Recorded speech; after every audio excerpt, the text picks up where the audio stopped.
جدیدن دختر خانما برای اینکه بتونن به سنتشون برگردن تو مراسم گواهگیرونشون یا همون مراسم عقدشون میان و این لباس رو سفارش میدن و به این صورت براشون دوخت انجام میدین. حالا هم میتونه که روش نقوشی هم استفاده بشه و دوخت بشه، هم میتونه به همین سادگی زیبا باشه و استفاده کنه. به نام اورمزده بخشاینده بخشایشگر مهربان. کلاه داماد یا عرقچین بوده که اون فقط از نقوش دایره شکل استفاده می شده و تک رنگ بوده و رنگ هم بیشتر رنگ سبز بوده، چون رنگ سبز خیلی سپند و مقدس بوده نزد ایرانیان، به خاطر اینکه ایرانی همیشه سبز و شاد و خرمه از رنگ‌های شاد از جمله سبز استفاده می‌کرد. شناوت راهوره مزدا اشم و ایشته مستی اوشته هستی. اول که به نام خالق زیبایی ها، آرمیتا خسروی هستم. حدود 20 سال پیش آموزش دیدم، یاد گرفتم این کار رو، ولی خب یه وقفه افتاده و الان حدود 4-5 سالی از حرفه‌ای کار میکنم. هنرجوی عزیزی داریم که در خدمتشون هستیم که به یه طریقی به هر حال بتونیم که این هنر رو ادامه دارش کنیم.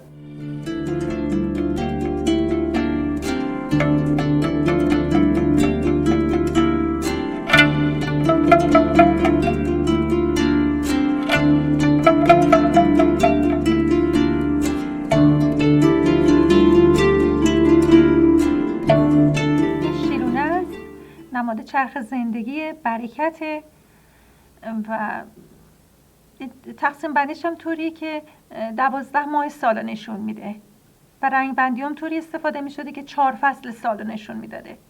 مثلا این گل نیلوفر آبی نماد شبانه روزه، چون نیلوفر روزا باز میشه شبا بسته میشه، این حالت شبانه روز رو نشون میده.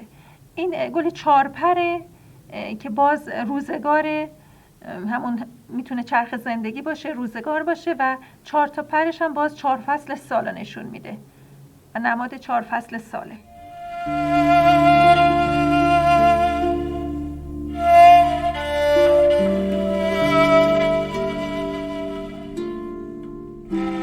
نمادهایی که استفاده میشده درون مایه ویژه‌ای در باورهای خود زرتشتی‌ها داشته و بیشترم بر روی لباس جشن‌هاشون بوده، مخصوصا نوعروساشون بوده که شاید می‌خواستن که باروری، شادی، زندگی جاوید رو به این طریق به روی لباس نوعروسانشون به نمایش بذارن. اینکه مادری که وقتی فرزند دخترش به دنیا می اومده، پس از یه مدتی که میگذشته به هر حال کارو شروع می‌کرده، بافت پارچه از خودشون بوده، نخ و تمام اینها خودشون بعد انجام میدادن. کار شروع میکرده، طرح رو شروع میکرده به دوختن تا اینکه دخترش بزرگ میشده و شاید اینقدر کار طولانی میشده که ادامه کارم به فرزند دختر میرسیده و اون کار رو تمام میکرده و در شب عروسیش میپوشیده و لذت میبرده. به گواهی یکتا آفریننده دانا و توانا، به گواهی فروهر اشوزرتشت اسپنتمان و به گواهی پاکان این بزم، از شما میترا دخت بهدین گشتاس میپرسم که سهراب پور بهدین رستم را به داد و آیین دین و مازدی اصلی، به همتنی، به همروانی، به همسری خود میپذیرید؟ این سرو نشانه آزادگی و جاودانگی و این که همیشه سبز، خزان نداره و یه چیز دیگه هم این که تنها درختیه که همیشه سبزه ولی بار یا میوه نمیده و از تعلق آزاده. شاید به خاطر همین نماد آزادگی شده یا اینکه هیچ وابستگی و تعلقی نسبت به چیزی نداره. ماهی خیلی رو لباس نوعروسا خیلی کاربرد داشته. ماهی باز نماد باروری هستش، حتی روشنایی بهش میگن نمادش بوده و این هم به صورت تک استفاده می شده، هم میتونسته توی مجموعی قرار بگیره به صورت حوض ماهی. اونم خیلی رو لباس‌های مخصوصا مکنا خیلی استفاده می شده. گل میخک هست، نخل هست، اینا تمام چیزایی که اطراف خودشون تو محیط خودشون اینا رو میدیدن و روی لباساشون کار میکردن. همون شاید بیشتر به خاطر شادی باشه، خرمی باشه، سرسبزی باشه، اینا رو میخواستن به نمایش بذارن. یا باروری، اینها برای همین روی لباس مخصوصا نوعروسا خیلی استفاده میکردن که شاید نمایشی باشه از همین جاودانگی، زندگی سبز، اینا رو به نمایش بذارن.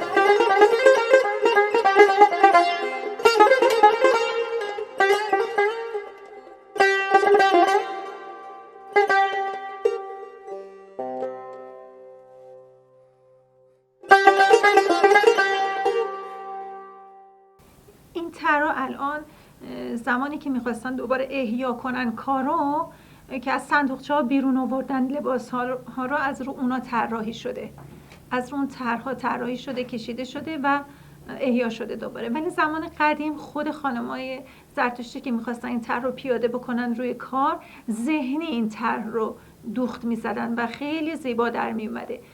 یعنی کنار هم قرار دادنش، مکمل رنگ ها، همه اینا انگار ذاتی، کسایی که این کار رو انجام میدادن قدیم ذاتی در وجودشون بوده.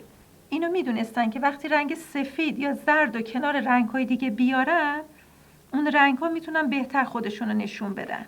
بعدها که این طرح احیا شده دوباره و از رو اون لباسای دوخته شده طراحی شده، حالا به دو روش بوده، یا با اینکه با کاربن میذاشتن میکشیدن، یا حتی میشه از میز نور استفاده کرد، از میز نور یا کاربن، یا اینکه جدیداً برای اینکه کار راحت تر باشه از مهر استفاده میکنیم. مهرایی که طرح دادیم بهشون، مهر آماده شده روی پارچه مهر رو میزنیم و سریعتر و راحتتر دوخت میخوره.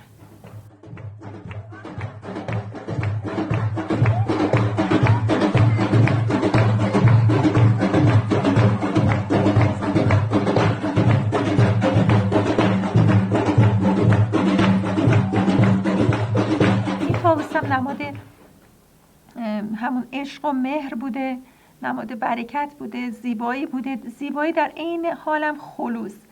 حالا یه داستانی که بعدها گفته شده پشتش این بوده که طاووس خیلی پرهای زیبایی داره و وقتی که پرش رو باز میکنه یک غرور خاصی میگیرتش به خاطر زیبایی خودش. و اگه دیده باشیم طاووس پاهاش یه خورده نسبت به پراش، خب یه خورده زیبایی خاصی نداره پاهاش، و برای همین وقتی که نگاش به پاش میفته از اون غروره میفته و اینکه غرور نمیگیرتش دیگه به خاطر زیبایی پرهاش. حالا اینم یه داستانی است که بعدها پشتش به هر حال اومده، ولی در اصل همون نماد عشق و مهر بوده، برکت بوده. مثلا خروس، جوجه، اینا خیلی کاربرد داشته. خروس میتونسته نمادی باشه که صبح با بانگ خودش همه رو بیدار میکرده، همه رو دعوت میکرده به اینکه عبادت بکنن، برای کسب و کار فرا میخونده. اینا چیزایی بوده که اطرافشون بوده و میدیدن واقعا و باش زندگی میکردن و روی کارها و لباساشون هم تمام این طرح‌ها پیاده میشد. این طرح برسمدان هستش که برسمدان هم همون میتونه نماد شکرگزاری و برکت از گیاهان و چیزایی باشه که دور و برشون رشد و نمو میکردن و رویشی بودن.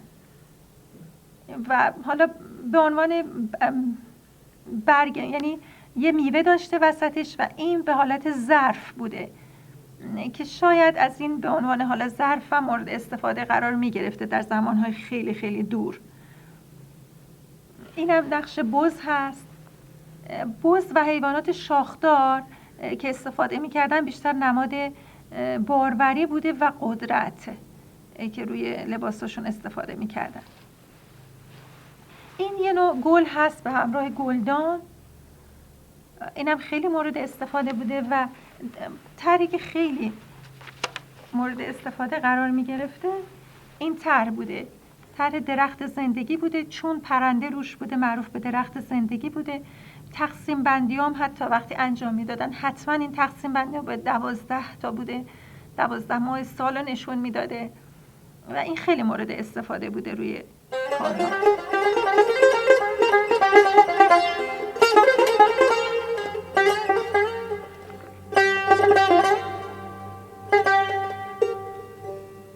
البته با نخهای ابریشمی دوخت می شده قدیما، الان هم استفاده می کنیم از نخهای ابریشمی. قدیما حالا مخصوصا این کار تو یزد و کرمان خیلی رواج داشته، برای اینکه همین خودشون به هر حال باغ داشتن، درخت توت میکاشتن و از برگش که به هر حال خودشون پرورش میدادن کرم ابریشمو و نخم ازش میگرفتن و برای دوختاشون استفاده میکردن. تمام همیشه زمان قدیم پارچه هایی هم که بوده بافت دست خودشون بوده. خب چون اینقدر صنعت نساجی رونق نداشته، پارچه هایی هم که بوده باز پارچه هایی بوده که کار دست خودشون بوده.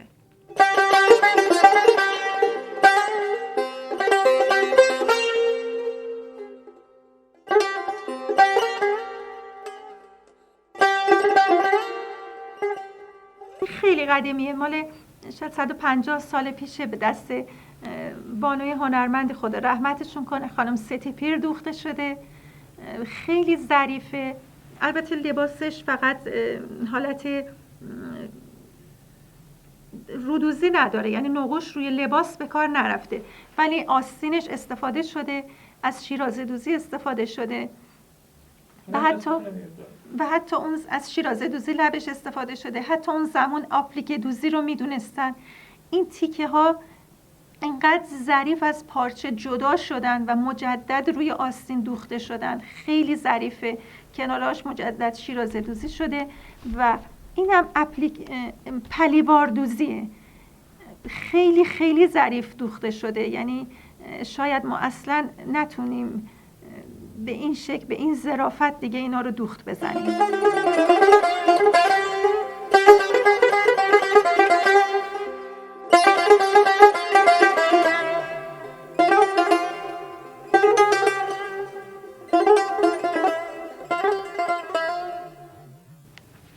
درخت ما تقریبا تموم شده، فقط پرندمون مونده که باید